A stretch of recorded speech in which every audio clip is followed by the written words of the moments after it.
السلام علیکم۔ سورہ انعام کی آیت نمبر 151 میں اللہ فرماتا ہے، اے نبی، ان سے کہو کہ آؤ میں تمہیں سناؤں تمہارے رب نے تم پر کیا پابندیاں عائد کی ہیں۔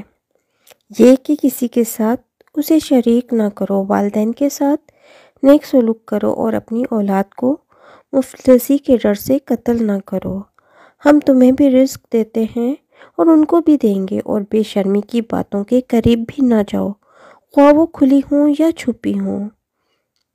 اور کسی جان کو جسے اللہ نے محترم ٹھہرایا ہے ہلاک نہ کرو مگر حق کے ساتھ۔ یہ باتیں ہیں جن کی ہدایت اس نے تمہیں کی ہے، شاید کہ تم سمجھ بوجھ سے کام لو۔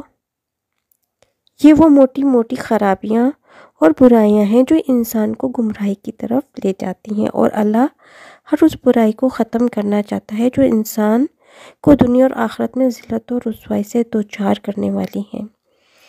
یہی وہ ہدایات ہیں جو اللہ نے انسانوں کو کی ہیں، مگر انسان سمجھ بوجھ سے کام ہی نہیں لیتا ہے۔